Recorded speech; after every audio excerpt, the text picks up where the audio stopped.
എല്ലാവർക്കും നമസ്കാരം.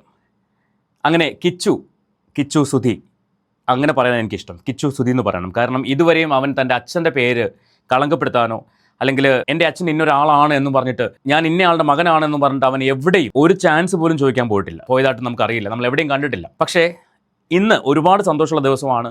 കിച്ചു ആദ്യമായിട്ട് ഇനാഗുറേഷന് പോയിട്ടുണ്ട്. എൻ്റെ ഓർമ്മ ശരിയാണെങ്കിൽ, എൻ്റെ അറിവ് ശരിയാണെങ്കിൽ പോത്തൻകോടാണ്, ട്രിവാൻഡ്രത്ത് പോത്തൻകോടാണ് ആ ഷോപ്പ് വന്നേക്കുന്നത്. നമുക്ക് ആ വീഡിയോ ഒന്ന് കണ്ടു നോക്കാം. അവൻ ഇനാഗുറേറ്റ് ചെയ്യുന്ന ആ വീഡിയോ ഒന്ന് കണ്ടു നോക്കാം.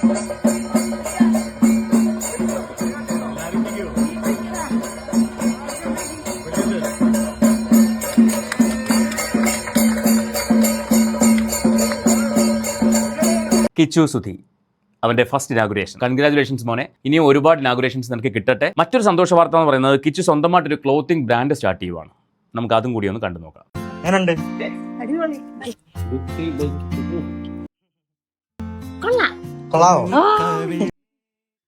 Hello guys, welcome back. അപ്പം എൻ്റെ ഒരു കുറെ നാളത്തെ ഒരു ആഗ്രഹമായിരുന്നു സ്വന്തമായിട്ടൊരു ബിസിനസ് എന്തെങ്കിലുമൊക്കെ സ്റ്റാർട്ട് ചെയ്യുക.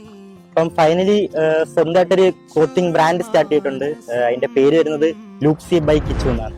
തുടങ്ങുകയാണ്. എല്ലാവരുടെയും ഒരു പ്രാർത്ഥന സപ്പോർട്ടും കൂടെ ഉണ്ടെന്നൊരു പ്രതീക്ഷയോടെ മുന്നോട്ട് പോവുകയാണ്. അപ്പം അടുത്ത വീഡിയോയിൽ നമ്മുടെ പുതിയ ടീഷർട്ടിന്റെ ഡിസൈനും കാര്യങ്ങളും എല്ലാം കാണിക്കാം. അപ്പം സ്റ്റേ ട്യൂൺഡ്. കിച്ചുവിന്റെ ലൂപ്സി ബൈ കിച്ചു എന്ന് പറയുന്ന ക്ലോത്തിങ് ബ്രാൻഡ് വരാൻ പോവുകയാണ്. ഞാൻ നേരത്തെ പറഞ്ഞ പോലെ കൊല്ലം സുധി എന്ന് പറയുന്ന കലാകാരൻ, ആ മനുഷ്യന്റെ പേര് കളങ്കപ്പെടുത്താതെ ജീവിക്കുന്ന ഒരു മകൻ. അയാൾക്ക് ഈ ഒരു കാര്യത്തിൽ അഭിമാനിക്കാം. തൻ്റെ ഭാര്യ വഴിതെറ്റിപ്പോയാലും മകനുണ്ടല്ലോ എൻ്റെ പേര് കാത്തു സൂക്ഷിക്കാൻ എന്ന രീതിയിൽ അഭിമാനിക്കാം. ആ ലെവലിലാണ് കിച്ചു വളർന്നു വരുന്നത്. ഈ പറയുന്ന ലൂപ്സി ബൈ കിച്ചു എന്ന് പറയുന്ന ബ്രാൻഡ് ഒരുപാട് ഉയരങ്ങളിൽ എത്തട്ടെ എന്ന് ആഗ്രഹിക്കുകയാണ്. കഴിഞ്ഞ ദിവസം കിച്ചുവിൻ്റെ ഒരു സ്റ്റോറി കണ്ടിട്ടുണ്ടായിരുന്നു. കൊല്ലം സുധിയുടെ 43ാമത്തെ ബർത്ത്ഡേ ആണെന്ന് തോന്നുന്നു. അതിന് ഹാപ്പി ബർത്ത്ഡേ അച്ഛ, I know you are always with me എന്ന് പറഞ്ഞിട്ടൊരു സ്റ്റോറിയൊക്കെ കിച്ചു ഇട്ടിട്ടുണ്ടായിരുന്നു ഇൻസ്റ്റഗ്രാമിൽ. അത് കണ്ടപ്പോൾ ഞാൻ ഓർത്തു, കൊല്ലം സുധിയുടെ പേര് നാഴികയ്ക്ക് 100 വട്ടം ഞാൻ സുധിയുടെ ഭാര്യയാണെന്ന് പറഞ്ഞ് നടക്കുന്ന രേണു എന്തെങ്കിലും വിട്ടിട്ടുണ്ടെന്ന് കയറി നോക്കാൻ പോയി. അവിടെ ചെന്നപ്പോൾ അവിടെ മറ്റേ ഇവിടം തുറന്നുള്ള ഡാൻസാണ് ഞാൻ കണ്ടത്. അവിടെ ബർത്ത്ഡേ വിഷയം കണ്ടില്ല, ഒരു മണ്ണാങ്കട്ടയും കണ്ടില്ല. ഈ സ്ത്രീക്ക് എന്ത് യോഗ്യതയുണ്ട് കൊല്ലം സുധിയുടെ ഭാര്യ എന്ന് പറയാൻ? സ്വന്തം ഭർത്താവിൻ്റെ ബർത്ത്ഡേ ചരമദിനത്തിൻ്റെ കാര്യം മറന്നുപോയിന്ന് ചോദ്യം ചെയ്തപ്പോൾ മറുപടി പറഞ്ഞ ഓർമ്മയുണ്ടല്ലോ, ദുരന്തങ്ങൾ ഞാൻ ഓർക്കാറില്ല. എന്തേ രേഷ്മ പി തങ്കച്ചന് തൻ്റെ ഭർത്താവിൻ്റെ ജനനം ദുരന്തമാണോ? അല്ല, മരണം ദുരന്തമായിട്ട് തോന്നിയ വ്യക്തിക്ക് ജനനവും അങ്ങനെയാണോ? അതുകൊണ്ടാണോ സ്റ്റോറിയും കാര്യങ്ങളൊന്നും ഇടാത്തത്? പിന്നെ അവരുടെ വ്യക്തിപരമായ കാര്യമാണ്. പക്ഷേ നാഴികയ്ക്ക് 40 വട്ടം ഓൺലൈൻ പ്ലാറ്റ്ഫോമുകളിൽ വന്നിട്ട് ഞാൻ സുധിയുടെ ലീഗലായിട്ടുള്ള ഭാര്യയാണ് എന്ന് പറയുമ്പോൾ അയാളുടെ ജനിച്ച ദിവസമെങ്കിലും ഓർക്കാനുള്ളൊരു മര്യാദ കാണിക്കാമായിരുന്നു. എല്ലാം സ്റ്റോറി ഇടുന്ന രേഷ്മ പി തങ്കച്ചൻ ആ സ്റ്റോറി ഇടാതെ വരുമ്പം ആൾക്കാർ ചോദിക്കും എന്തേ ഓർമ്മയില്ലെന്ന്. പക്ഷെ കിച്ചു ഇവിടെ ഇട്ടു. കിച്ചു ആ സ്റ്റോറി ഇട്ടു. അവൻ അച്ഛൻ്റെ പഴയ വീഡിയോ ക്രിയേറ്റ് ചെയ്തിട്ടു. അവൻ അച്ഛനോടുള്ള സ്നേഹം അവൻ അങ്ങനെ പ്രകടിപ്പിച്ചു. പക്ഷേ ഇവിടെ സബ്സ്ക്രിപ്ഷൻ്റെ എമൗണ്ട്, ഞാൻ എൻ്റെ കഴിഞ്ഞ വീഡിയോയിൽ പറഞ്ഞിട്ടുണ്ട്, സബ്സ്ക്രിപ്ഷൻ്റെ എമൗണ്ട് നല്ല കാര്യങ്ങൾക്ക് ചിലവഴിക്കുമോ എന്നൊരു ചോദ്യം വന്നിട്ടുണ്ടായിരുന്നു മീഡിയക്കാരുടെ ഭാഗത്തുനിന്ന്. അതിന് മറുപടി പറഞ്ഞത് സുധിച്ചേട്ടൻ്റെ ചരമദിനം മാത്രമേ അവർക്ക് ഓർമ്മയുള്ളൂ. അതാണ് തമാശ. ജനിച്ച ദിവസം ഓർമ്മയില്ല, മരിച്ച ദിവസം ഓർമ്മ. കാരണം കൊല്ലം സുധിയുടെ മരണമാണല്ലോ ഇവരുടെ ജനനം, അല്ലേ? കൊല്ലം സുധി എന്ന് പറയുന്ന ആ വ്യക്തി മരിച്ചതിന് ശേഷമാണ് രേഷ്മ പി തങ്കച്ചൻ അല്ലെങ്കിൽ രേണു എന്ന് പറയുന്ന വ്യക്തിയുടെ ഉദയം എന്ന് പറയുന്നത്. അതുകൊണ്ട് മരിച്ച ദിവസം അവർക്ക് ഓർമ്മയുണ്ട്, ജൂൺ 5 ഓർമ്മയുണ്ട്. പക്ഷേ കൊല്ലം സുധി ജനിച്ച ദിവസം അവർക്ക് ഓർമ്മയില്ല. ഒരു അല്പമെങ്കിലും വകതിരിവ് അത് പാരമ്പര്യമായിട്ട് കിട്ടേണ്ട സാധനമാണ്. പാരമ്പര്യമായിട്ട് ഉണ്ടായിരുന്നെങ്കിൽ ഇമാതിരി തോന്നിവാസം കാണിക്കുമ്പോൾ വീട്ടുകാർ പറഞ്ഞ് വിലക്കുമല്ലോ. ഈ തുണിപറിച്ചാട്ടവും ഒക്കെ കാണിക്കുമ്പോൾ വീട്ടുകാർ പറഞ്ഞ് വിലക്കുമല്ലോ. വിലക്കാത്തിടത്തോളം ഇത് പാരമ്പര്യം എന്ന് പറയേണ്ടി വരും. സ്വന്തം ഭർത്താവ്, അയാൾ മരിച്ച ഡേറ്റ് ജൂൺ 5, ആ ഡേറ്റിന് ഞാൻ ചിലപ്പോൾ ഇവിടെ ഉണ്ടാവും, ചിലപ്പോൾ ഉണ്ടാവില്ല എന്നൊക്കെയാണ് പറയുന്നത്. നമുക്ക് ആ വീഡിയോ കൂടെ കണ്ടു നോക്കാം. ഞാൻ കഴിഞ്ഞ വീഡിയോയിൽ അത് വെച്ചിട്ടുണ്ട്. ഇതിലും അത് വെക്കേണ്ട റീസൺ ഉള്ളതാണ് ഞാൻ വെക്കുന്നത്. അതുകൂടെ കണ്ടു നോക്കാം. സബ്സ്ക്രിപ്ഷനോട് ലഭിക്കുന്ന പൈസ ചാരിറ്റി അങ്ങനെ ചെയ്യാൻ ഉദ്ദേശിക്കുന്നുണ്ടോ? ഉറപ്പായിട്ട് ഉദ്ദേശിക്കുന്നത് എനിക്ക് അല്ല, ഈ ഉറപ്പായിട്ട് ഉദ്ദേശിക്കുന്നുണ്ടെന്നുള്ളത് കഴിഞ്ഞ 2-3 മാസം മുൻപ് പറഞ്ഞു കേട്ടിട്ടുണ്ടായിരുന്നല്ലോ. എന്താ ഇതുവരെയും പൈസ ഒന്നും വന്നില്ലേ? ഈ സബ്സ്ക്രിപ്ഷനിൽ നിന്ന് ഇതുവരെയും കാശൊന്നും വന്നില്ലേ? അല്ല, കഴിഞ്ഞ 2-3 മാസം മുൻപും ഞാൻ ഉറപ്പായിട്ട് ചാരിറ്റി ചെയ്യും എന്നൊക്കെ പറയുന്നുണ്ടായിരുന്നു. പക്ഷേ അത് ഏതെങ്കിലും ഓൾഡ് ഏജ് ഹോമിലോ ഓർഫനേജിലോ ആണ് കൊടുക്കുന്നതെങ്കിൽ അവിടെയുള്ളവർ ദയവ് ചെയ്ത് ഈ പൈസ വാങ്ങിച്ചിട്ട് നിങ്ങൾ അവിടെയുള്ള ആൾക്കാർക്ക്, സാധുക്കളാണ്, അവർക്ക് ഭക്ഷണം കൊടുക്കരുത്. ദഹിക്കത്തില്ല അവർക്ക്. തുണിപറിച്ചാടി ഉണ്ടാക്കിക്കൊണ്ടുവരുന്ന കാശ്.